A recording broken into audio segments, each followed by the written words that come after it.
محمد خير الورى من جاءنا مباشرا شوقي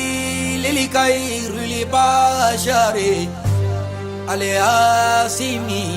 إليا المصطفى من منظر أطهر المنظر يزداد شوقي كلما أيندرك بنيا ماما. أعوذ بالله من الشيطان الرجيم. بسم الله الرحمن الرحيم. اللهم صل على محمد وعلى آل محمد كما صليت على إبراهيم وعلى آل إبراهيم وبارك على محمد وعلى آل محمد كما باركت على إبراهيم وعلى آل إبراهيم في العالمين إنك حميد مجيد. وبعد السلام عليكم ورحمة الله تعالى وبركاته. السلام alkaba cetigi mandewu am tangani Allah subhanahu wa ta'ala fa kaba shatana torom dina wala da sarma mi damna to flanve amba zizala ni setigi masata ko barkai kanga jonya ananga la fujira Allah subhanahu wa ta'ala la ka alaka sena ka korta nyina fe assalamu na morola ami dugo sama manga sababu nyumama alaka sallallahu alaihi wasallam nyana amma akirama sababu nyumanyi andura jela bolla ya ka setiki masaye nandu sukunye kala jina kibaru don ka nyini nanze ko ye ka janima kibaru don ka nyira kishi ka bo toro manze ko dama jiralla muso ju chaw valeur don deñu mo ñu fa valeur don alhamdulillah rabbil alamin konvunye don bo valeur don be sababu ñuma ye alaka kiray wala setiki masaye ñuma don naye Allah subhanahu wa ta'ala fitri wala wa ta fitri wala fe akum hurmande ma na alaba nyina fe aka duko kene ka kiraye alkraba muhammadu o duko de bi wele ko sali ambe Allah subhanahu wa ta'ala deli kashin ma chama be Allah subhanahu wa ta'ala fa alako ka alkraba ka dayrolla nan duko ka yere yoro kan kleni ngana munu ngatle bena nu kera fe nu niye ka deme nu kan nafule fo saya nu fara alhamdulillah rabbil alamin namulu tawele la rabukana ko as-sahabatu was-sahabiyat radwanullahi alaihim alkara sallallahu alaihi wasallam janyu ani mununga sokoma daw bena ani mununga wulaw bena nu yaka kanamine ataraka munu do balola u balona ka laydu ka fo sayu aywa o kelengele na takatanu ya kabrulo ma java Allah subhanahu deli kishine ma chama be ala fa ala ko ke alkara janyu zanama nunga kase ga nyine setigi ma safa ka duko ka aka solike aywa kishine ma chama be Allah subhanahu wa ta'ala fa ko ke alkara babwanauka namorola amanyina Allah subhanahu wa ta'ala fe mu'min tobbe Allah subhanahu ka kishi chaya mu'min tobbe la jele ka kata sedu ngoko de be mele kelima nambolo la islam fo chamana musoma kerengere ni alsama fo kerengere lay Allahumma hassin aqbatana fil umuri kullaha wa ajirna min khizyi ad-dunya wa adhab al-akhirah amala subhanahu deli alaka ambe sababu makata an fotala ya rabbi la bangu nyuma be Allah subhanahu wa ta'ala bolo ala ko kanyi ikhwan almuslimin bal assalamu usikum bi taqwallahi alazim balla di yiraku la dele ko ay to nga janga sar Allah subhanahu wa ta'ala ni wa uhadhirukum min ma'siyatihi ad-da'iyati ila azabihi alalim assalamu Allah subhanahu wa ta'ala ko nga kominge ay to nga zego ko kelila akwanga min dabla mbalma ke mbalma muso isoko ke otolila yagilti yera la yanda soye jelabo majja cuko abidda ce afaturalla a alkiyama yi nyuma ngalaw de tayoray alkiyama te yera sako kala tayoray ngana manye ko taliti bank aywa andise ka batalima na manye ko taliti nyeke ko mbalma ke mbalma muso atanga ke hakili mawye angalla ba yana tama doce labe fini labe surafana ode Allah subhanahu wa ta'ala nyisranye akika minga seko ka kelila akika minto seko ke odablalila wa alamu waffaqani Allah wa iyyakum as-sawaba fi jami'i ma naqulu wa naf'alu namoro la assalamu alaikum am setik masadeli amajina Allah subhanahu wa ta'ala ala kambe sababu maketa ani fotala mba fa kadon anna min at-taqwa الإخلاص وأحضار النية في جميع الأعمال والأقوال والأحوال الظاهرة والباطنة. السلام عليكم. نيافا يمسكاكا على يسرني بجي بادي دي أبي ويو بكا الله ولا سكو نيفل الله أمي توكا أيوة دوني سولي كاكا السلام عليكم على يسرني إن شاء الله تعالى نقرف نفهمنا ambela ni tle jugu yela hala chena foka fa chena ngani pman numva muna abike fure ka ket le banana ya rabbi allah subhanahu wa ta'ala ka keti malma kay malma muso ba fay ka don alanya sranya bele badoye du sugun jeyaye anan ngani nyumanya ye e ka jela bo bara bela ani ka dalapma bele jelela ani ka hala bele jelela ibi minga gundola ikal halaya gundole ana bangene aywa ngani ya jeliya ka soro abela allah subhanahu wa ta'ala kala yini yode aka jon kelengele namma mo yambla ne volila amala halaya mina sisa assalamu benye be kola assalamu anga dugono nawla anga dugu kono nawla foka se anga forba jewma administration kono nawla alhamdulillahi rabbil alamin forba jewla assalamu damina na mobi pumanyo venin ne de ngam mimbe ka fo dawla te dusula inna lillahi wa inna ilaihi raji'un assalamu ni lebuye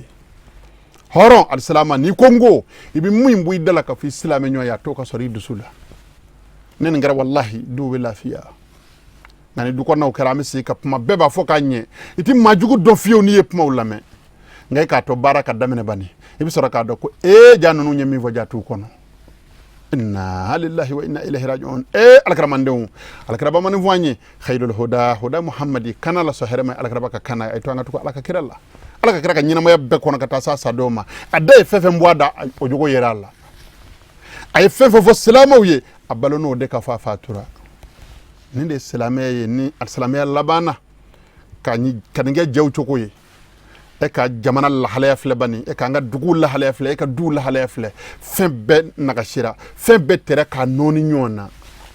nga be sebe ngujogo chekan wa be fo jogo chekan subhanallah nene ndile jogo bora amba fa mimbaru sanve alkram mandeu ni mami makobe alkiyamana mami ba faka lafiya ikaburu kono ni manyema yibla kika minge jamana kundigiye joro mi ndana yadda eka alhamdulillahi rabbil alamin forobaje jamana ayu dana min dayka ala yalla tige kira dumi ma nyemaye ala yalla tige kira de munun vaye ikira kala de munun ngara mokoy ikonna jeya ni min fu dala atoka yidu sukuna ni desera komo ka do ko cena nga ma nyema desera nyona yemmi vo ba feka ke assalamu ninde ye assalamu ye wa ninde ye horonya yere ambe Allah subhanahu wa ta'ala deli ala ka jogo nyuma nokoya ambal sama bela jelema assalamu ko na jugata al-islamiyya doyi assalamu nyon javata al-islamiyya doyi lidhalika yaqulu al-haqq jalla sha'nuhu ودلا ستك مساكو القرآن تنتقيلا أكو قول ما هنا في مندوني أن تخفوا ما في صدوركم نايد سكونا في كونو نايولو دوكو كدلا نيب ما فوقات تنتقيا أو تبدو هو ما يابني يعلمه الله أي دالا قادوكو مجون دلانغا ستك مسانيا بالا السلامو ni nivamona kaba ito anga hagil to anyerla kesigi ki konota beddo ko ngay dala ne chakañ foka fa chakañ ni nda al-islamiyya ni nda horonya ni ngara musoye aywa ca javaladu ni ngara kalande ni karam ko javaladu ni ngara jamana denye jamana javaladu ni ngara islamiyya ala na kira javambadu ni min buida atoka soridu sukuna assalamu allah subhanahu wa ta'ala mako bodela وشارع الحكيم محمد المصطفى صلى الله عليه وسلم يقول بين صاره السلام عليكم من دوغا ما نيما ماتوفله اكو كافواني ان الله لا ينظر الى اجسامكم محمد من دون الله سبحانه وتعالى فرقو نون فلده دلا نيكا فوتو تشنيه جلامو تشنيه boji chenye kolosi jenye na chenye ana nafolo chaya ani dovini chenye kwalo sotala tofle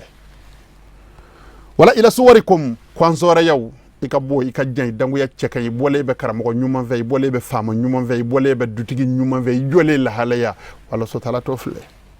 walakin yanzur ila qulubikum ko ala nyebe dusukunde la dutigi nyuma mimbi dusukuna kanyishi ka dudewma balma nyuma mimbi dusukuna kanyishi badewma furumuso ɲuman min b'i dusukun na ka ɲɛsin furucɛ ma furucɛ ɲuman min b'i dusukun na ka ɲɛsin furumusow ma asilama foroba jamakulu fɛn min b'an dusukun na bayina zati bayini n'an yɛrɛ dama ni ɲɔgɔn cɛ a n'an daba an ma cɛ ala sutala mako b'o de la o de la ka fɛn ninnu sɛbɛn papiye kan k'a cɛɲɛ k'a da kɛɲɛ ka taa da mɔɔw ɲɛ kɔrɔ walima k'a baro duman kɛ dama k'a sɔrɔ la min bɛ dusukun na ni mɔɔw bɛɛ sara sisan o de ka di kelen ye subhanallahi maa min jaafa e yɛrɛ de i yɛrɛ jaafa ala ka hakili ɲuman di an ma rawahu muslim imam muslim ye ni hadisa in lakali o kɔrɔ ye k'a ka kɛnɛ muhammad de bɛ se ka baara kɛ n'a ye addu alayhi bin nawajidi a y'a tugu kan ci nin kan nimise n'a ye allahu subhanahu wa ta'ala ma nin gɛnɛ yɛrɛ an ka ma ɲɛmaa ɲini fɔ ibadallah allah subhanahu ka jɔnw akhlisu niyyata fi ma bainakum wa bain allah ma yina fa allah subhanahu jati kama ya ngani ya jeya ana daba mace wa fi ma bainakum wa bain ibadillah aya ngani ya jeya an allah subhanahu wa ta'ala ka jɔnw ni nyonje o de kadi jɔnw daba masai ya rabbi ngani ya jeya sena fanga be allah subhanahu wa ta'ala de la ala ko noko yamma ala ka ngam ngon ndiwiye ala ka ngam adusu ko ndumawni ala ka ngam ngani ya jelowni ala ka nangema ko nanjuguye assalamu abi amina fo an jigi cekay awla no ya amina fo mina setiki masaka melaka bo sebe wa ala bodu ko mine yalil ilam annana bi idhnillahi subhanahu wa ta'ala assalamu alakram ndew nen ma nyebla matamena ba fa ka don Allah subhanahu ka se anaka jien kono yalla sana akhara faqal min bar fiqh maliki an zigra kokora min bar fiqh maliki 120 malaku bon an saka kalamlo kono saki keme an bioloflan duru nana والكلام إن شاء الله تعالى على التصوف الحقيقي الخالصي على صنم بشينا سكي هل بي أنجوم صوفيا تشندكا صوفيا حقيقة صوفيا خلاصلي من مهرم مندي مانيما فلمان لباما بلجلي بما كقاني كككا صوفيا جلي من مالكم أنسو بالوناكا صوفيا جلي من مالكم أنسو ككلاني غناو بالوناكا صوفيا جلي من نانغا جمانا جوانغو باكا duko jabi chewyuka duko jabi soromina nu ya fo ala ala biso nyankuma to deka pendri mimba chela fima mimbe nona kana nambe fa ka bu ala anga seganda mema anga jamana ku duko nyini yoro e je maso ku mena duko nyini ya basabu chew kumbe ya nu ya fo ala biso muso kumbe ya nu ya fo ala biso qur'ana ma kura ya wa makko jila alhamdulillahi rabbil alamin yela made duna jokola akuma fanga segi gafew be min be gafew ko nango jele fo nyonyi anga yelema ka nyishi oma ni insha Allah ta'ala ni ko ngerate anga barka abise ka koralela Allah ta'ala masa sanmanyi alaka masa ya baka aywa a cuko koralela la yatajaddadu mulkuhu alaka masa yati kurakuraya wallahu ta'ala ka fangati Allah ta'ala Allah an zalika ulwan kabira Allah ta'ala ka bo oma yaqulu imam darul hijra sufiya joro bunye kama al-islamiyya alkram mande aywa manyama na folama fe ode kama imam darul hijrati imam al-a'imma malik ibn anas rahimahullah imam maliki ko alka nasara kayrala alka hina an arsalama shu balaje lela ako alkram mande ako man tasawwafa wa lam yatafaqaha faqad tafassaqa ako mawma ni sufiya mineta ka jala mugo meleke ka dloki badu kana ka sorola ima sharia kala ka shidon ako kere chene kelayi basabi sedo chew sena sabaralla ye chew ka jala mugo meleke ye nganaw dakono malaka lidda mine ka sori yere masse e wara dona sangi koro adu yorote alaka kele nyumande amma ako waman tafaqaha walam yatasawwafa faqad tazandaka ako balma muso na ala ya ka dina doni no ya yima doni ya ala ka norodi chew na ala yikanuna ka noroi muso na ala yikanuna ka noroi ne segera ko ko noro de be meleke ko bla ka jenyini nay e akikara nafigi ya Allah subhanahu wa ta'ala sarani jukumanyi ay heradi may fitri wala yarama ako waman jamaa bainahuma faqad tahaqqaqa ako ni mami ne vev la faranyonga ka sharia kala ka shidon kanye noro nyuma sorole ka saki ki kodo jema ka sufi nyuma yake nyeshi alama kodo jema kore minye mi mad alayki sembola nyonde alhamdulillahi rabbil alamin ayo je kotigiya alhamdulillahi rabbil alamin ala bodi mama ka sorina be nyonve ala ka kili nyumandi amma ala ko kaka ala yakama assalamu alaikum vamona malko bon ansaka mayna ayada min ni man mi man men alfazal umumi man ye kolo kelenyi abi foroba pama de fo na foro man bebi do akono o kuma ندرك من هذه النصيحة المباركة من الإمام نقول نجي بركة لك بانغا ما نيما يورو أما فهمنا أن التصوف أخلاق سنية كفوكو الصوفية جوكو سنمون دي وجوب التحلي بها يا الأمة المحمدية كي يرى مصر وجوكو سنمون obi muhammad de bele jele faranyonga ajru be bele jele seri وتردوا على الوضائين المنكرين على التصوف مالكم من أمسك عندكم يكلي ما جيرانا الحمد لله رب العالمين على كنا كصحابة سبني تولو نونا كصوفيا لاغوشي الحمد لله رب العالمين مالكم من أنسك لتمنيكو يجي دون باي كي نيغانا كدوننا كواي سبني ديك كصوفيا لاغوشي على يا شيري مالكم من أنسك عندكم يكلي ما بلا جلي كبمسكي aba jiri la ko abep mana nanni dunga nyo sufia ke kunyuma ichi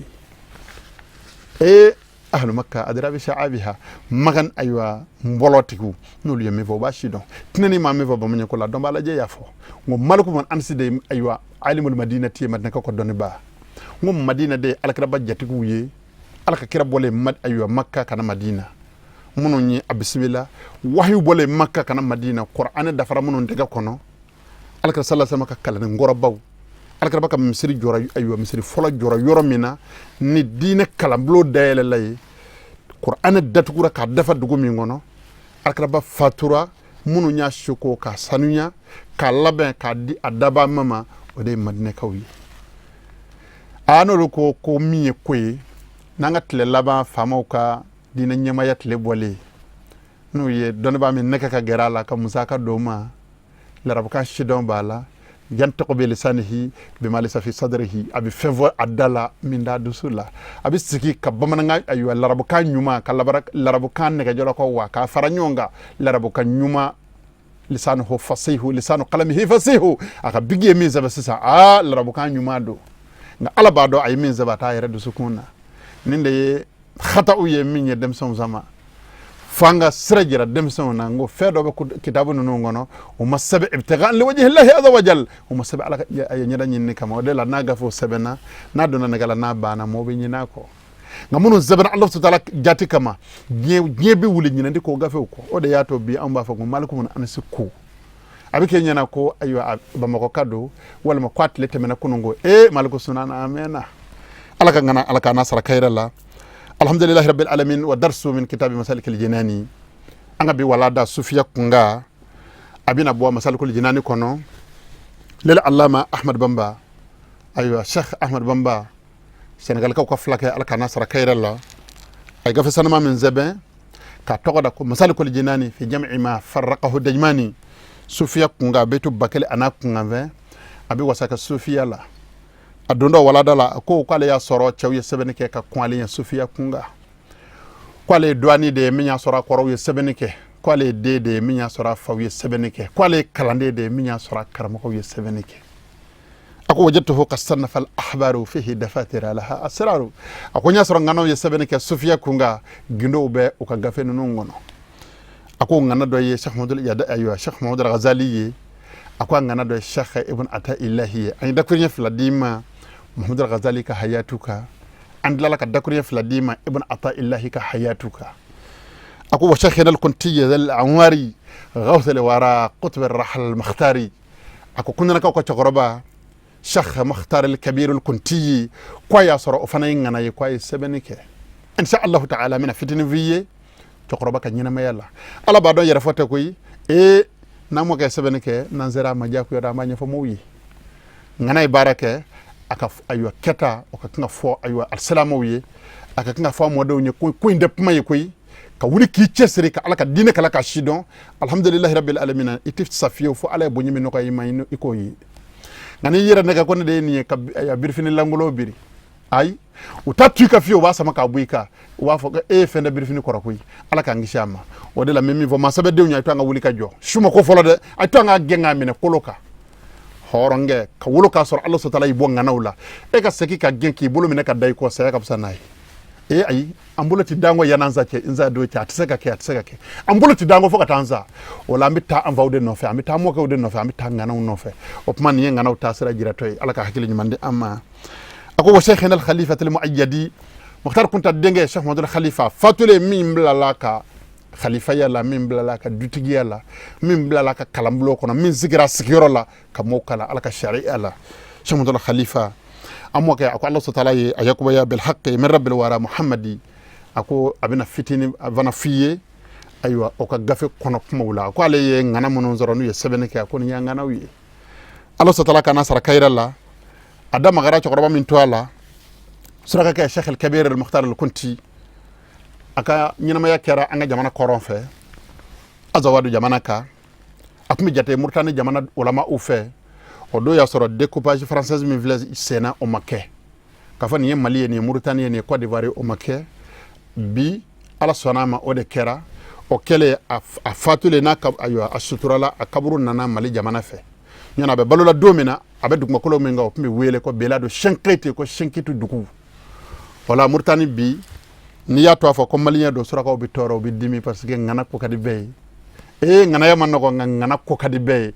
an woni ala ya latiga be abonga jamana ka mba wele ko mukhtar kunta mali don baw dodu ala ka kliñ mandi amma huwa ibn ahmad fatwa ko ahmadu ibn abi bakr al-kunti al-qadiri cheikh abdul qadir ka wurdi tasra ma kundo aye wurde mena serifi bulo cheikh ali najibu haydara o ye aka sufia karamo ko ye kuma sikinde o ka bi dona tawla o wala da be nyefe ala ka kliñ mandi amma min zurriyati aqbata bin nafih al-fihri chogoroba bwara mukhtar kunta bwara ala ka sallam ka sahaba cheba minu ba wele ko aqbata bin nafih al-fihri nende be gafe ko min zabene do angara moko Cheikh Demba Wage karamoko Muhammadu aywa Murji Muhammadul Murji karamoko Cheikh Muhammad Yahya al-Walati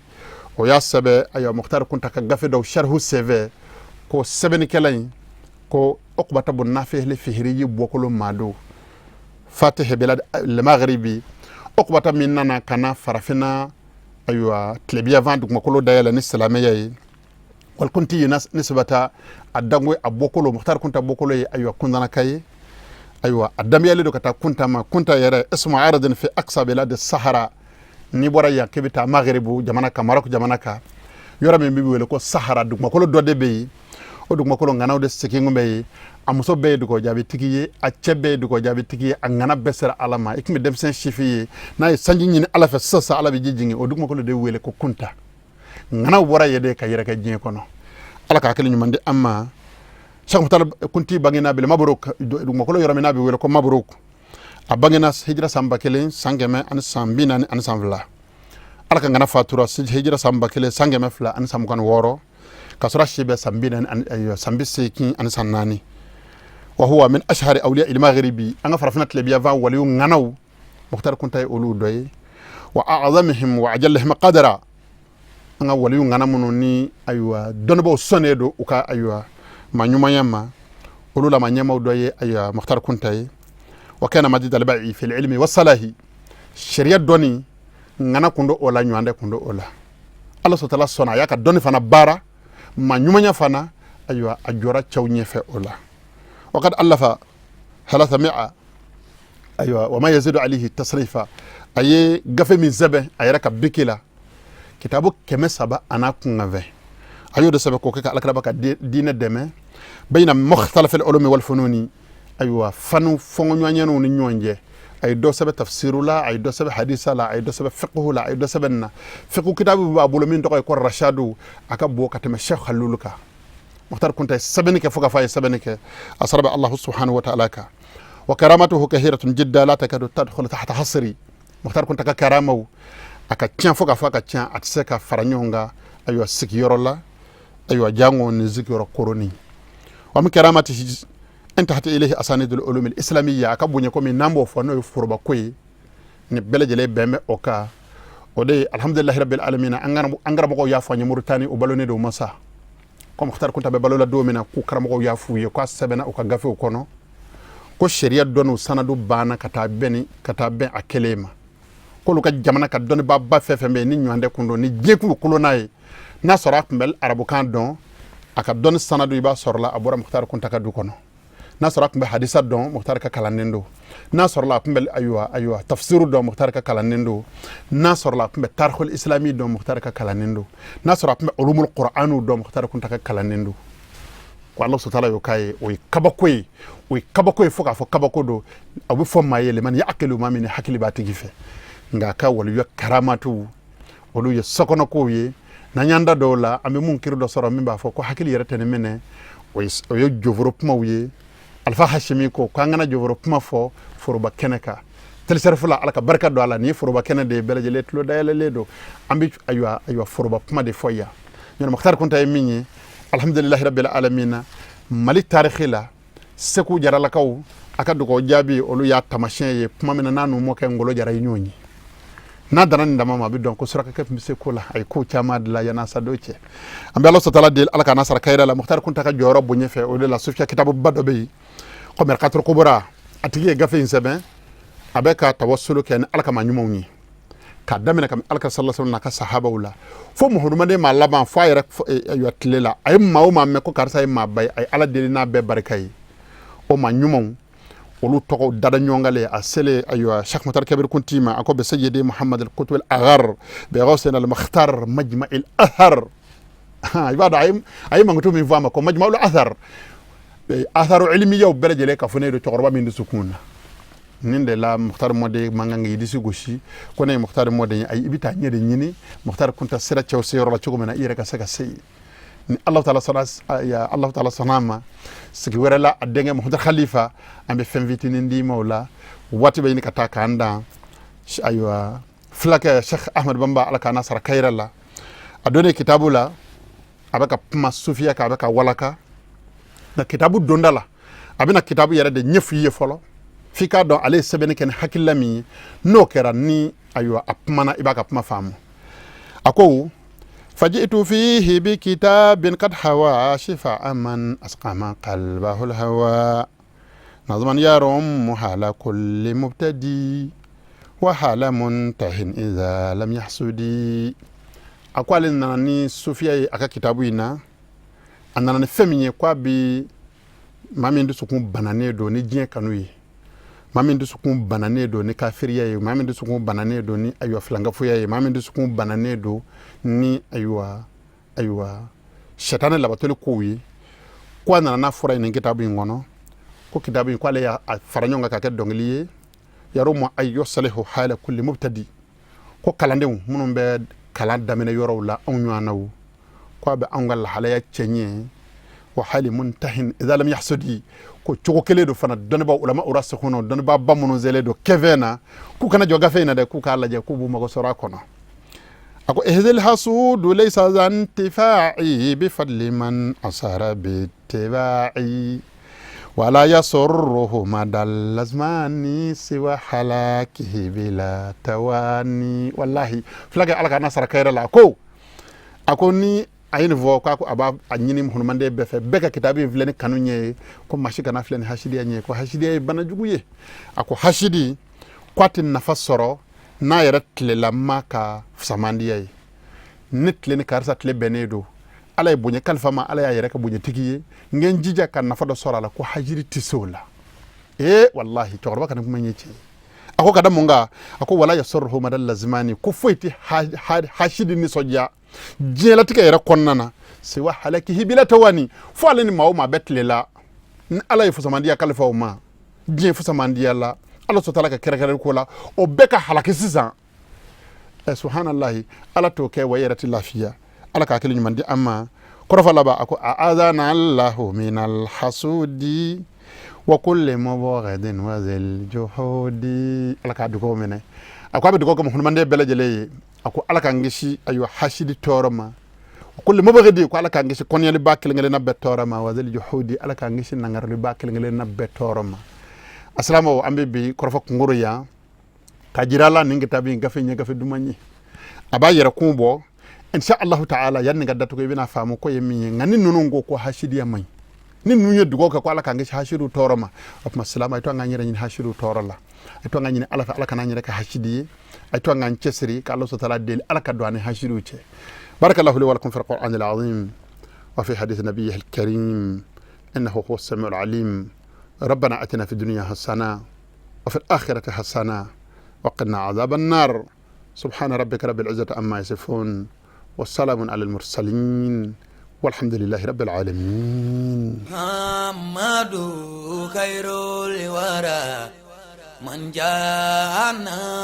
مباشرا شوقي للخير البشر الياسمي إليا المصطفى من مندوري أطائر المندوري يزداد شوقي كلما أيان دراكو بنيا ماما